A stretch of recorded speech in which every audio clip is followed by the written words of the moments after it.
Alhamdulillah Pak, subhanallah, alhamdulillah. Saya mampir pulang ceramah tadi. Ceramah di mana tuh? Dekat-dekat sini.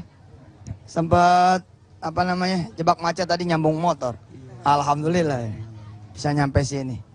Iya Pak, gimana kabarnya semua? Alhamdulillah sehat. Masih alhamdulillah ya? Alhamdulillah sehat. Oh itu deh. Mensyukuri apa yang ada. Wah, mensyukuri apa yang ada, kayak nyanyian aja. Mensyukuri apa? Iya. Ya, yang nggak ada jangan disyukuri deh. Iya sih, memang musibah itu kan nggak sendirian. Sebenarnya semua juga banyak yang kena musibah, cuma beda-beda. Ada sahabat-sahabat kita kan yang kehilangan anaknya karena ketabrak kereta. Ada yang kemudian pengantin ketiban gedung. Runtuh, kemudian ada yang musibah anaknya masuk penjara, ada yang musibah dia kena penyakit stroke, ada yang musibah banyak sebenarnya. Cuman Allah pilihin sebenarnya udah yang paling ringan, gitu. Allah udah pilihin yang paling ringan. Kesempatan kita kemudian ngeliat-liat dah. Kalau emang gara-gara kita jangan nyalain orang lah ya. Itu sih urusan orang, dosa orang sama Allah dah. Kita ngeliat diri kita begitu. Kayak saya juga kan nggak sekarang ini enak gitu ya, artinya ada masa di mana masya Allah lah gitu. Saya lebih ke saya gitu ngelihat, ya gue dosanya banyak, gue muslim tapi sholat subuh nggak di masjid, gue muslim tapi ngaji jarang, gitu-gitu aja. Tapi apa Pak yang bikin Bapak pada senyum bertahan itu? Apa makanan banyak gimana? Juga sih, kalau buat makanan banyak ya alhamdulillah Allah kasih, alhamdulillah Allah kasih berkah deh kalau buat makan. Bersama gitu ya. Silaturahmi terus berjalan. Silaturahim. Walaupun musibah terus berjalan nggak apa-apa. Nggak apa-apa. Masih kecil ini. Masih kecil benar. Masih bisa dibersihin. Jangan sampai yang gede ya. Jangan sampai. Insya Allah. Terus ya kalau kita ngelihat bencana ya, kan sebenarnya ini juga kesempatan amal orang-orang yang mungkin tadinya nggak pernah beramal, akhirnya jadi beramal ya nggak? Iya betul. Iya, termasuk yang kena bencana sendiri. Amal soleh yang kena bencana apa coba? Amal solehnya orang-orang yang kena bencana apa? Ya paling kita bisa nolong aja Ustaz. Iya benar. Ya, coba ya, orang yang nggak kena bencana nolong orang yang bencana, biasa nggak? Biasa. Yang luar biasa, ya kena musibah. Dia nolong juga. Nah, itu Allah bakal ngelihat nih begitu-gitu. Insya Allah pada naik derajat deh. Amin. Itu, ya kan? Ya, emang saya sih ngelihatnya begitu. Amalan orang-orang miskin apa? Sabar. Amalan orang-orang yang lagi pada susah apa? Sabar. Amalan orang-orang yang lagi pada kena bencana gimana? Ya sabar udah. Makin nyalain orang, yang disalahin aja pada nggak lihat TV. Iya nggak? Yang kita salahin pada nggak ngeliat TV, udahlah kita Melengos aja bawaannya. Kita nikmatin aja, ya nggak, sambil doain pemerintah ya nggak. Mudah-mudahan pemerintah biar pada akur. Ini kan kelihatannya pada nggak akur, yang atuh begini, atuh begono, atuh ke kanan, atuh ke kiri ya nggak. Nah, doanya bapak-bapak nih, ibu-ibu, woi ibu-ibu.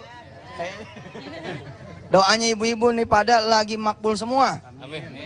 Sekarang nih doa pengen pergi haji sekarang. Amin. Doa pengen punya rumah yang bagusan sekarang. Doa supaya anak pada soleh-soleh sekarang. Kenapa? Pada susah. Nggak kayak sertifikat ya. Susah itu nggak bisa dibeli bos. Susah, lapar nggak bisa dibeli tuh. Kita pura-pura lapar padahal habis makan nggak bisa. Iya nggak? Pura-pura ngepel padahal bersih mana bisa. Oke tadi dibilang bego, ngapain lu lantai bersih di pel? Iya nggak? Gara-gara kita susah. Nah disitulah waktu kita untuk berdoa. Artinya pemirsa, sesungguhnya Allah sedang menanti doa kita semua.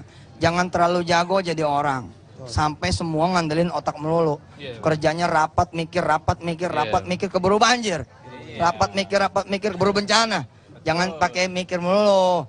Mikir boleh, tapi selipinnya nggak. Sholat berjamaah, doa dah. Gitu ya?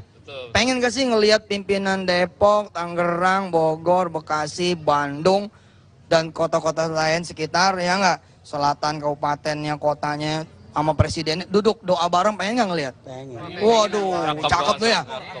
Akur ya nggak. Kita yang susah pada demen liatnya ya. Tuh pemerintah ditunggu nih doa barengnya. Kapan mau pada berdoa? Manggil Allah yang punya air. Iya benar. Betul nggak? Manggil tentara Allah betul. Kita manggil Allah yang punya sungai. kita panggil Allah yang punya katulampa ya. Iya, benar. Katulampa punya Allah ya. Sama air-air yang punya dia. Betul. Kita panggil Allah yang punya gunung insya Allah. Mudah-mudahan ya. Kita masih ketemu lagi kan nih? Mudah-mudahan ya. Amin. Pemirsa silakan. Selamat malam. Sedikitnya dalam catatan saya hingga detik ini sekitar hampir 63.000 jiwa mengungsi akibat musibah banjir yang melanda hampir sebagian kota besar DKI Jakarta ini. 5 kawasan seperti kita ketahui, Jakarta Timur, Pusat, Selatan, Barat, dan Utara. Sebagian di antara mereka yang menghuni kawasan tersebut saat ini harus pindah dan meninggalkan rumahnya. Saya ingin mengajak Anda lah untuk tidak jauh-jauh dari lokasi saya berada di Stikes Binawan di kawasan Cawang, Jakarta Timur. Rumah saat ini yang biasa mereka huni di kawasan ini terpaksa harus mereka tinggalkan sejenak untuk mencari lokasi yang cukup nyaman dan cukup bisa membuat mereka tenang sejenak dari musibah yang mengganggu kehusyuan mereka beribadah, kenikmatan mereka beristirahat. Sedikitnya puluhan orang saat ini menghuni lokasi tempat saya mengabarkan Anda pada malam hari ini. Dan kami turut berbelasungkawa juga atas meninggalnya 12 nyawa manusia dari musibah banjir yang terjadi di awal 2014 ini. Sedikit mereview kita ke belakang. Di 2013 memang kita tidak setinggi musibah yang terjadi pada tahun lalu. Tahun lalu sedikitnya hampir 84.000 korban harus mengungsi, meninggalkan 303 titik musibah banjir pada tahun 2013. Harapannya adalah musibah ini bisa segera berlalu, kita pun bisa segera bangkit kembali. Pemirsa, saya Arif Fadil, Anda menyaksikan Gestur.